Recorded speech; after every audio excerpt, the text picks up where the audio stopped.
अब देखिएगा ध्यान से, मैं समझा रहा हूं, देखिएगा इस चीज को। यहाँ पर जो होता है ना कि जैसे मैंने बताया कि दो कलर होता है, हम लोग स्पेशली डिस्कस करेंगे मिथाइल सॉरी फिनोप्थिलीन इंडिकेटर के बारे में, और फिनोप्थिलीन इंडिकेटर के हिसाब से हम लोग चीजों को समझने की कोशिश करेंगे इंडिकेटर, ठीक ना। तो हम लोग बोलते हैं ना कि देखिए, मैं फिर से लिख दे रहा हूं HPH, ठीक ना। और ये जब डिसोसिएट होता है तो ये फॉर्म करता है H+ एंड PH-, ऐसे करके। अब देखो यहां पर जो होगा हम लोग बोलेंगे कि देखिए इसका जो कलरलेस था, कलरलेस, ठीक ना, और ये था पिंक कलर का। अब देखिए बच्चों, जैसे हम लोग बोलते हैं कि अगर मान लीजिए pH- का जो कंसंट्रेशन है, if concentration of pH- divided by HPH, हम लोग यहाँ से pH रेंज की तरफ बढ़ रहे हैं, ये जो मैं बता रहा हूं ना, यहां से हम लोग डिस्कस करेंगे pH रेंज। मान लीजिए इसकी वैल्यू अल्फा से छोटी है, कोई एक अल्फा एक वैल्यू है जिससे इसकी वैल्यू क्या है, छोटी है। अब अगर इसकी वैल्यू छोटी है अल्फा से, तो किसकी वजह से कलर आएगा, HPH की वजह से आएगा। भाई यही चीज इंडिकेट कर रहा है ना कि HPH की वैल्यू क्या है, एक बड़ी वैल्यू, क्योंकि ये अल्फा से क्या है, छोटा है, ठीक ना। तो अगर ये अल्फा से छोटा है तो यहाँ पर ये HPH की वजह से कलर आएगा, और इसका कलर क्या हो जाएगा, कलरलेस, है ना, ये चीज है। लेकिन अगर वही हम लोग बात करते हैं कि मान लीजिए अगर ये pH- डिवाइडेड बाई HPH, इसकी वैल्यू अगर मान लीजिए बीटा से बड़ी है, तो ये कौन से कलर का आ जाएगा, ये पिंक कलर का आएगा, it will be of pink colour. समझ रहे हो ना।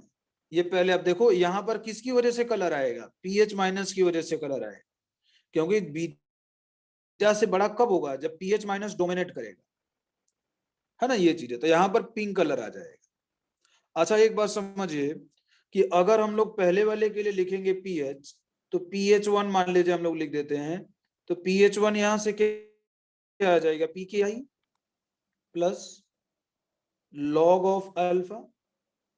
ध्यान से समझिएगा, हम लोग बोल रहे हैं अल्फा से छोटा है ना, तो pH1 मान लीजिए इस अल्फा वाले पॉइंट पर, अल्फा वाले पॉइंट की हम बात कर रहे हैं, अल्फा वाले पॉइंट पर क्या हो जाएगा, pH1 आ जाएगा, और बीटा वाले पॉइंट पर मान लेते हैं pH2।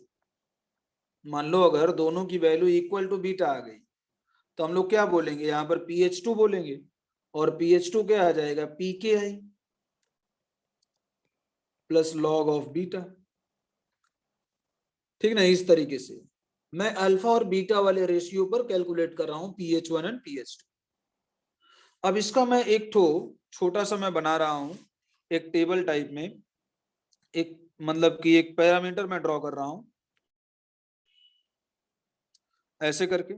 मान लीजिए कि यहां पर एक जो है आपका, एक मिनट, हाँ यहां पर जो है आपका, मान लीजिए ये पीएच का एक है स्केल है, और इस पर मान लीजिए ये pH1 लिखा गया है एंड ये pH2 लिखा गया है, ठीक ना। अब देखो मान लीजिए यहाँ पर जो कंसंट्रेशन का रेशियो होगा pH- और ये HPH, वैसे लिखना तो नहीं चाहिए, कोई दिक्कत नहीं है, ठीक ना। pH1 और pH2 तो हम लोग को मालूम चल चुका है। अब देखिए इधर वाला जो होगा ना, इधर वाले केस में जैसे मतलब pH1 से अगर क्या बोलता हूं कि वैल्यू कम है, समझ रहे हो ना, पीएच की वैल्यू अगर pH1 से कम है, तो ये कलर कौन सा आ जाएगा, कलरलेस आ जाएगा। भाई यहाँ पर कौन डोमिनेट करेगा, यहाँ पर डोमिनेट करेगा HPH, अगर इससे कम है तो, और यहां से क्या आ जाएगा, पिंक कलर आ जाएगा, ठीक ना, ये चीज है। और यहाँ पर ये दोनों जो होगा, यहाँ से pH1 से pH2 के बीच में, इसी को हम लोग बोलते हैं पीएच रेंज, पीएच रेंज। और इसी रेंज में क्या करता है indicator, changes its colour, indicator changes its color, changes its color। Indicator जो होता है ना, ये अपना कलर क्या करता है, चेंज करता है। तो इसी को हम लोग बोलते हैं पीएच रेंज। तो पीएच रेंज का डेफिनेशन आपसे पूछेगा तो आप बोलोगे कि it is the pH range in which indicator changes its colour. ठीक ना, ये चीज है। तो आप लोग लिख लिए होंगे आप लोग, है ना, ये चीज है। अच्छा, यहाँ पर मैं एक बार और भी लिख दे रहा हूं कि यहाँ पर जो pH1 होता है लिख लीजिएगा, क्योंकि यहां से एक चीज और हम लोग डिस्कस करते हैं। अच्छा रजनी, आप लोग पीएच रेंज क्या पढ़े थे? सर नहीं, याद भी नहीं है। याद भी नहीं है?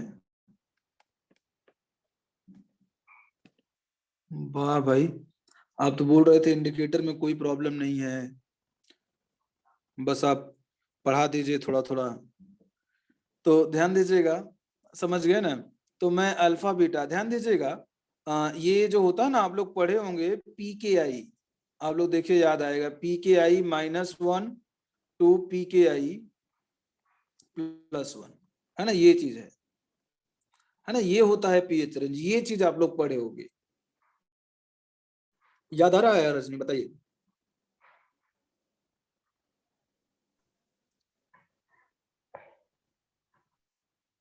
बोलो।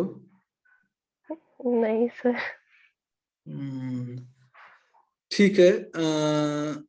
अनुराधा है, अनुराधा, ये वाला वैल्यू तो याद होगा ना? सर इंडिकेटर सर मेरे कॉपी में है सर, पढ़ा ही नहीं सर, देख रहे इंडिकेटर। निकालो तो कॉपी। नहीं पढ़ा है सर, वही देख रहे थे। कहाँ आप लोग वहीं पर पढ़ते थे क्या? कौन से सर थे? राजीव? बोर्ड्स में इतना डिटेल में नहीं पढ़ाता। यही तो बात है। मेरा नाम क्या है? विकास। विकास का मतलब समझ रहे हो ना, काफी चीजें डिटेल, समझ रहे हो। बहुत मेहनत की है बच्चों इन सब चीजों के लिए ना। आज भी विश्वास नहीं करोगे, आप लोग क्लास कर लेते हो, इसका मतलब क्या हुआ? सम टाइम मैं बहुत लोगों की क्लास नहीं लेता हूँ। इतना मतलब जैसे होता है ना कि इतना इन सब चीजों को ना, जैसे मान लो कि आपको पहले देखिए लेवल क्या होता है, एक तो होता है बोर्ड लेवल।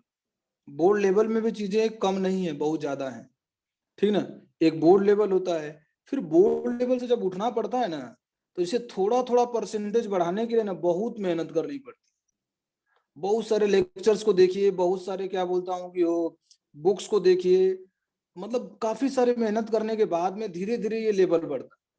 और विश्वास कीजिए इन सब चीजों को इम्प्रूव करने के लिए ना बहुत मेहनत करना पड़ता है, मैं सही बता रहा हूँ। जो आगे जो होता है ना, ये ग्राफ बहुत स्लोली स्लोली इंक्रीज करता है, समझ रहे हो। तो ये चीज तो है।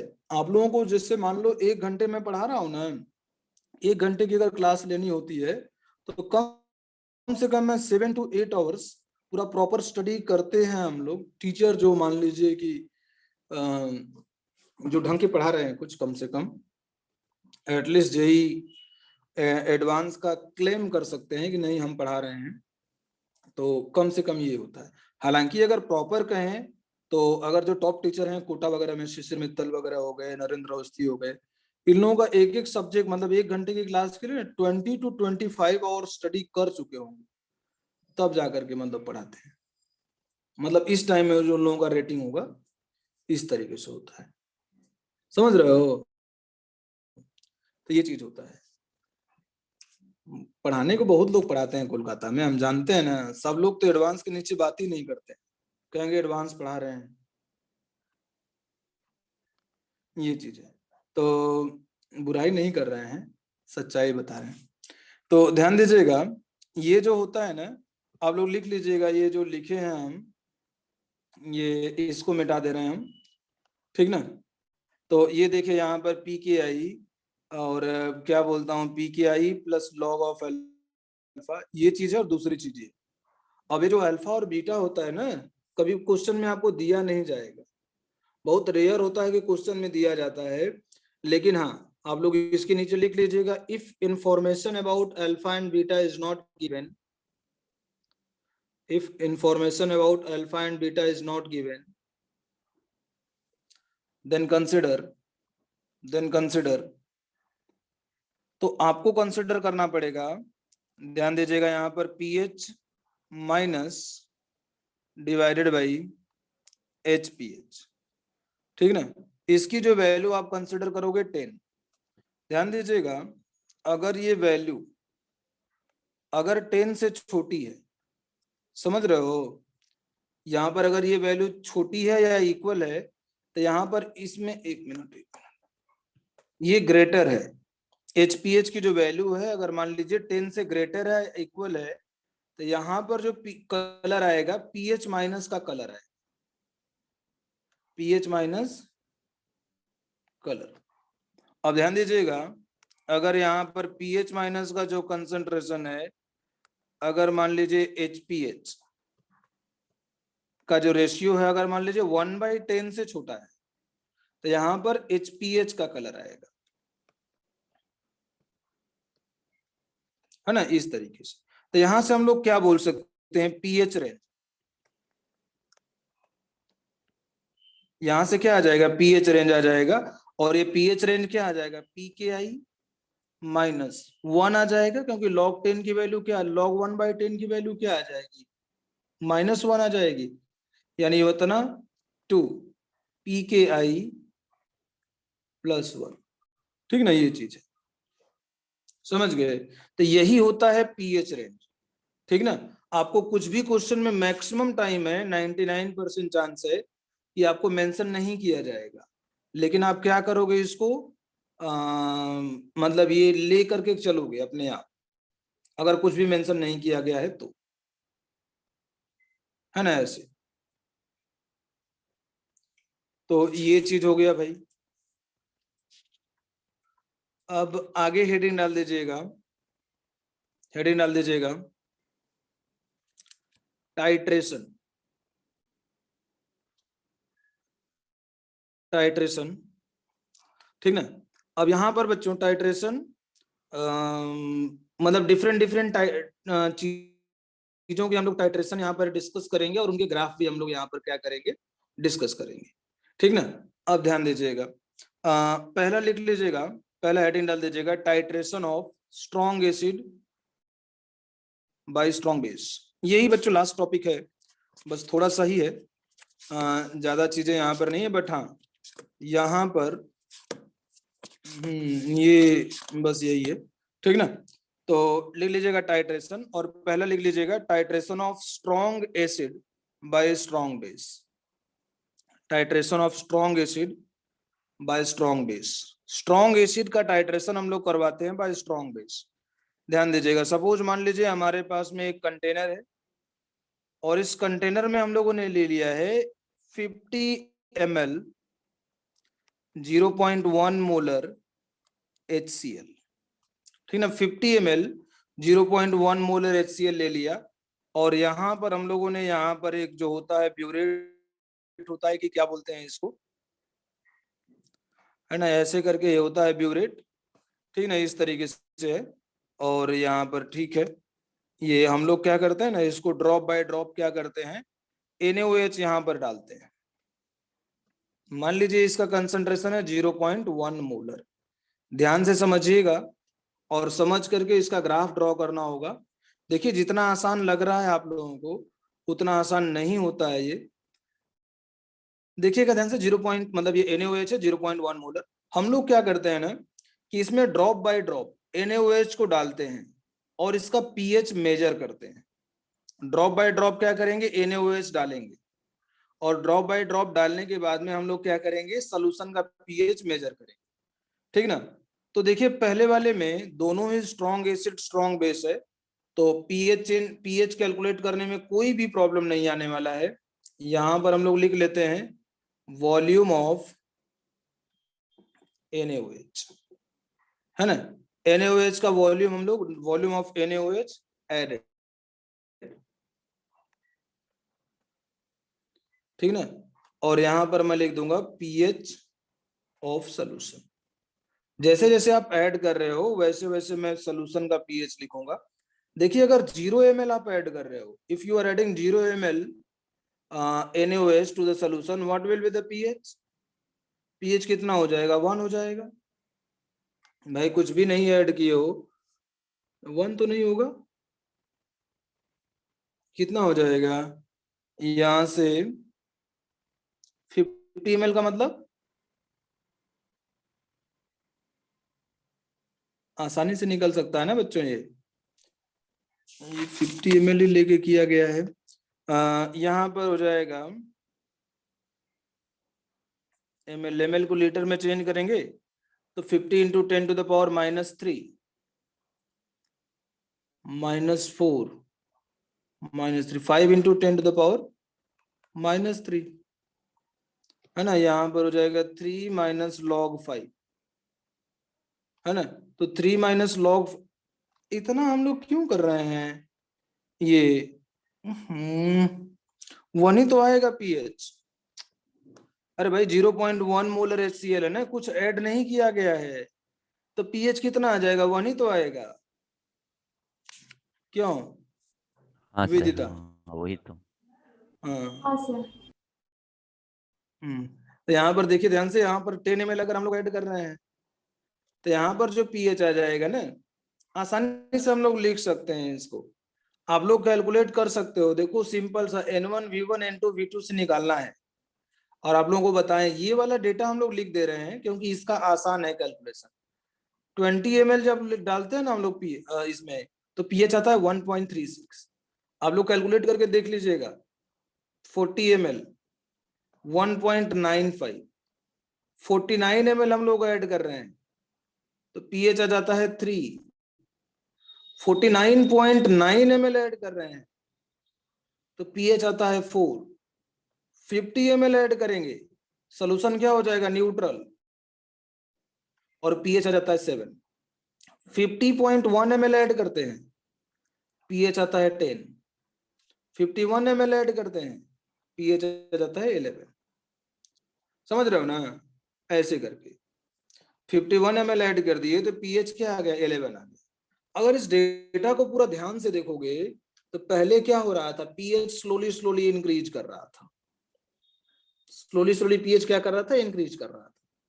लेकिन अगर आप इस रीजन को देखोगे 49 से 49.9 से 50.1 में 0.2 ml आपने ऐड किया है, बट पीएच में कितना चेंज आया है? 6 का चेंज आया है। आप फोकस इस पर करोगे, ये जो रेंज है इस पर, ठीक ना। तो ध्यान दीजिएगा, अगर इसके लिए हम लोगों को ग्राफ ड्रॉ करना होगा तो देखिएगा यहां से, यहां पर ऐसे हो गया, ये ऐसे, ये है आपका पीएच, ये हो गया, और यहां पर वॉल्यूम ऑफ NaOH लिखा गया है ना, ऐसे वॉल्यूम ऑफ NaOH एडेड। अब देखिएगा ध्यान से, यहां पर ऐसे करके ये इस तरीके से है, ये देखिए ग्राफ ऐसे जाएगा। थोड़ा सा हम और बड़ा बनाएंगे, हालांकि बहुत अच्छा तो बन गया था।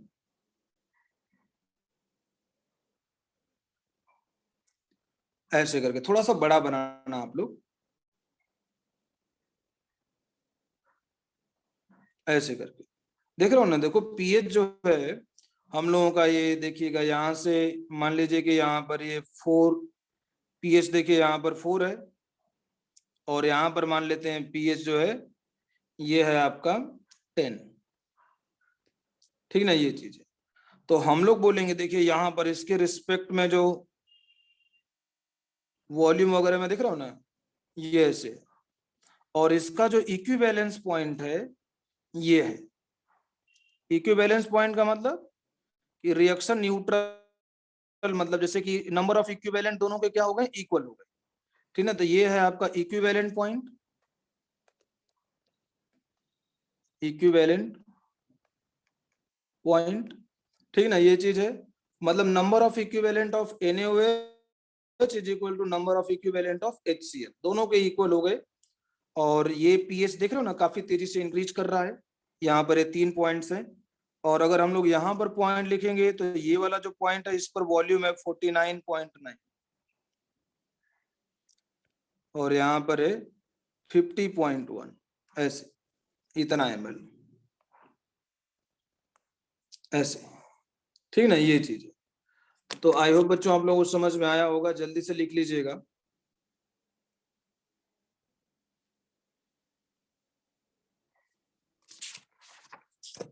जल्दी जल्दी लिखिए।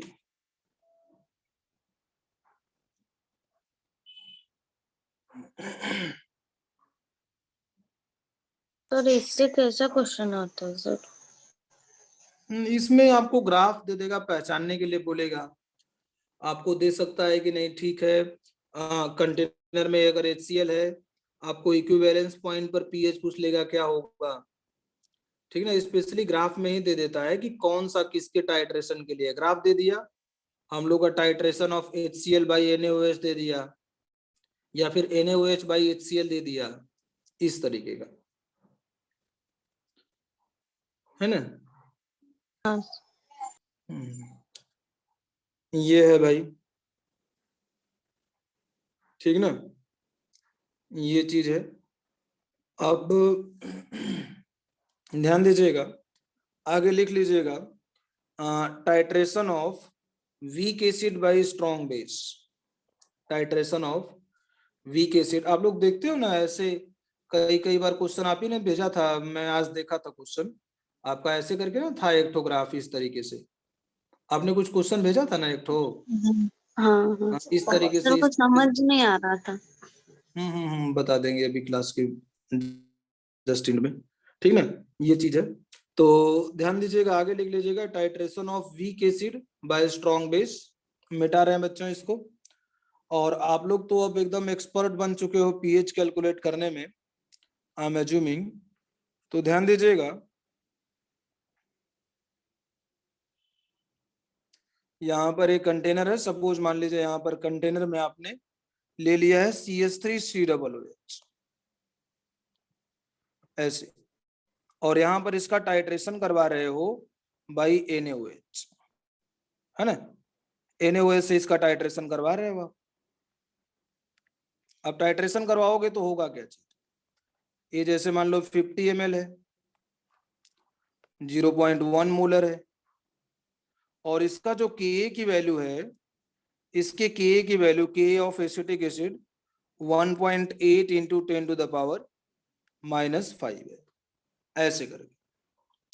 अब देखिए बच्चों, मैं ऐसा बोल रहा हूं कि यहाँ पर फिर से वही टेबल हम लोग ऐड कर, मतलब कि वो बनाएंगे, थोड़ा सा टेबल बड़ा बनेगा यहाँ पर, क्योंकि पीएच आप लोग कैलकुलेट कर लेते हो ना, इसलिए फॉर्मूला आप लोग लिखोगे कि क्या होगा। देखिए यहाँ पर वॉल्यूम ऑफ NaOH लिखा गया है, वॉल्यूम ऑफ NaOH एडेड, है ना, ऐसे, और ये जो हो जाएगा यहाँ पर ये पीएच। अब देखिए अगर 0 ml अगर हम लोग ऐड कर रहे हैं, अगर 0 ml NaOH अगर हम लोग ऐड कर रहे हैं, ये अच्छा NaOH का जो कंसंट्रेशन है 0.1 मोलर मान लीजिए, है ना ऐसे। तो अगर हम लोग 0 ml ऐड करते हैं, तो 0 ml ऐड करेंगे तो पीएच कितना आएगा, पीएच निकालने का तरीका, H plus concentration is equal to √K into C. भाई ऐसे ही निकालते थे ना, अल्फा आता था √K/C, तो हम लोग लिखते थे H plus is equal to alpha multiplied by C, हाँ तो सर। सी अंदर चला जाएगा, तो H प्लस का कंसंट्रेशन ऐसे लिख देंगे हम लोग। और ऐसे लिखेंगे तो मैं थोड़ा सा इसका पहले वैल्यू लिख देता हूं, ये देखिए 2.87 आएगा, ठीक ना। और यहां से H प्लस का जो कंसंट्रेशन आएगा ये लिखा जाएगा √Ka इंटू सी। अब देखिए ये बताने का मतलब मेरा सिर्फ इतना ही है कि आपको अगर क्वेश्चन आए तो आप इसको अटेम्प्ट कर पाओ, क्योंकि डायरेक्ट आपको क्वेश्चन बोल देगा कि नहीं इतना इतना को मिलाया गया, बताइए पीएच क्या। अब जैसे मान लीजिए NaOH आपने 10 ml ऐड कर दिया, ठीक है। अब 10 ml ऐड करोगे तो देखिए होगा क्या चीज, समझिएगा। सोल्यूशन में देखिए दो चीजें होंगी, आपने बताया कि भाई CH3 COOH के साथ में आपने NaOH को ऐड किया। अब देखिए ऐड करने के बाद में क्या होगा बच्चों, देखिए ध्यान से, ये न्यूट्रलाइजेशन प्रोसेस स्टार्ट होगा, एसिड बेस रिएक्शन, और यहां से क्या हो जाएगा CH3COOH प्लस H2O को मैं नहीं लिख रहा हूं, चलिए ठीक है लिख देते हैं, है ना। दिक्कत तो होगी, खैर चलिए, वाह,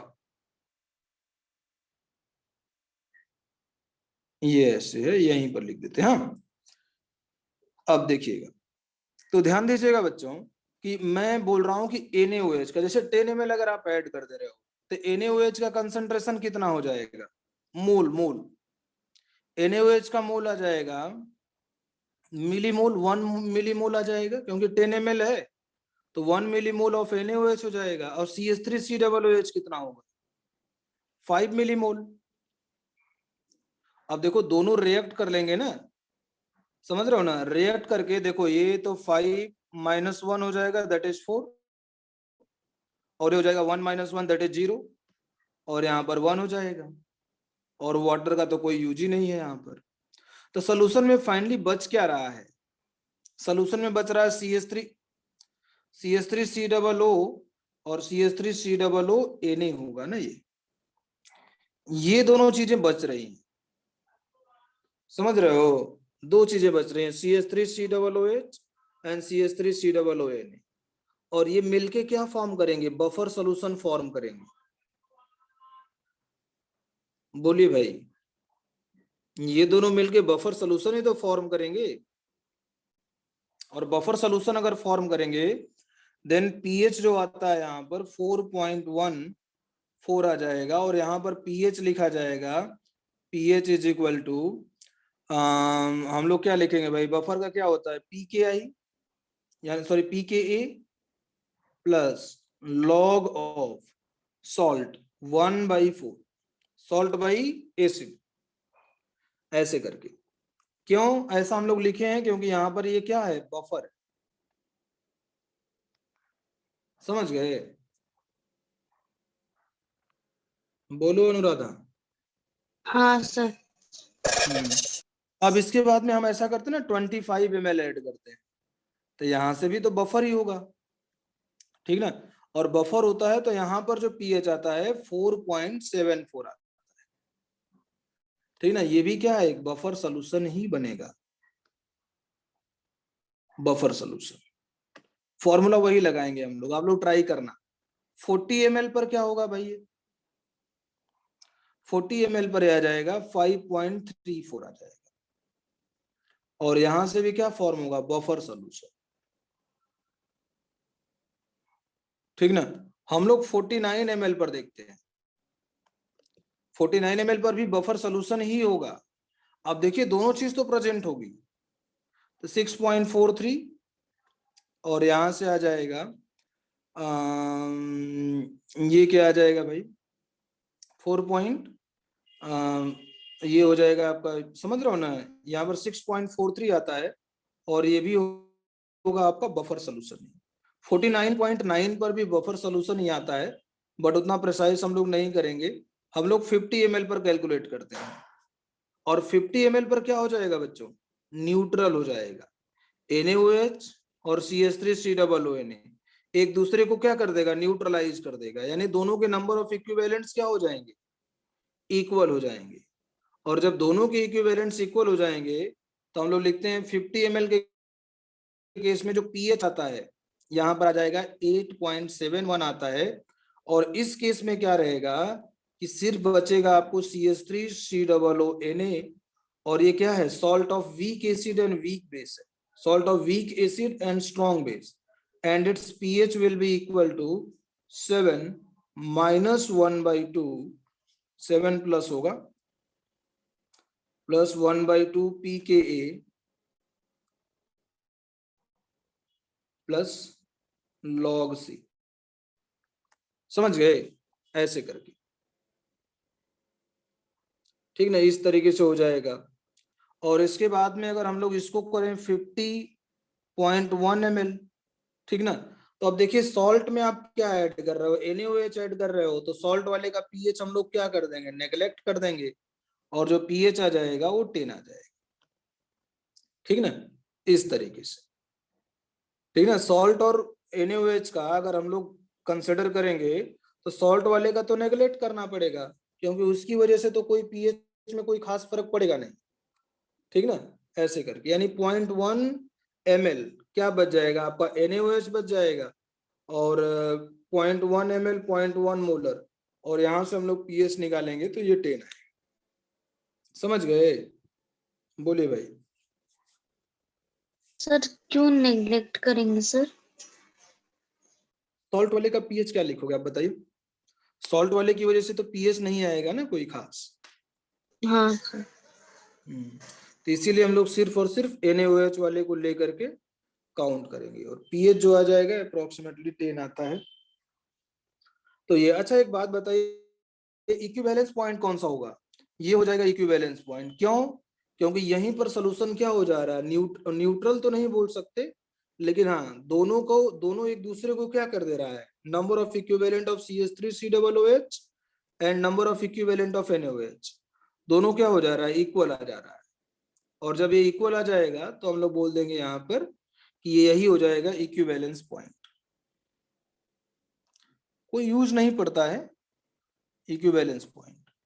अब देखिएगा ध्यान से, पीएच में वेरिएशन तो हो रहा है, 49 से अगर हम लोग 50 यहां तक जाएं, पीएच में वेरिएशन हो रहा है, देखिए समझ रहे हो ना, लेकिन 6.43 से 10 में चला गया है पीएच। ठीक ना, ऐसे 6.43 से 10 में चला गया है, तो ठीक है पीएच में चेंज आ रहा है, बट पहले वाले में देख रहे थे बहुत तेजी से इंक्रीज कर रहा था। इस बार क्या होगा कि उतना तेजी से इंक्रीज नहीं करेगा, और उतना तेजी से इंक्रीज नहीं करेगा तो हम लोग ग्राफ बनाएंगे। यहां पर ये पीएच है, और यहां पर वॉल्यूम ऑफ NaOH एडेड है ना, ऐसे। तो ठीक है, यहां से स्टार्ट होगा ऐसे करके, बहुत ज्यादा भी नहीं बनाओगे आप। यहां पर लिख दीजिए 10, और यहां पर लिख दीजिए आप, है ना, यहां से लिख दीजिए आप 5.49 पर 6.43 था ना, 6.43 से ऐसे, यहां पर जो कंसंट्रेशन होगा ये 49 पर है, और ये है 50.1। ठीक ना, ऐसे। और यहीं कहीं पर बीच में एक पॉइंट आएगा, इसको हम लोग बोलेंगे इक्विवेलेंस पॉइंट, और इस पर जो पीएच आएगा 8.71 आता है ना, ऐसे करके। ठीक ना, तो ये इसका ग्राफ हो जाएगा। यहां पर जो रेंज आएगी ना उतनी ज्यादा नहीं है। ठीक ना, जो यहाँ पर है, जो स्टीप आ रही है, जो तेजी से पीएच इंक्रीज कर रहा है ना, इसका जो स्लोप आएगा उतना ज्यादा नहीं आएगा जितना पिछले वाले में आया था। ठीक ना, ये चीज है, लिख लीजिएगा जल्दी से बच्चों।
लिख ले बच्चों ये पेज। अगला पेज में जा रहे हैं हम।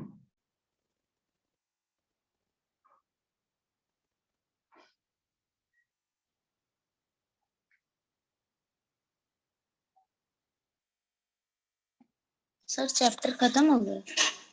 बस थोड़ा सा ही बाकी है, 2 ठो ग्राफ और है।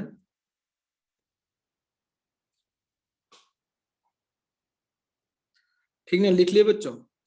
अब रिज्वाइन कीजिए, आप लोग रिज्वाइन कीजिए।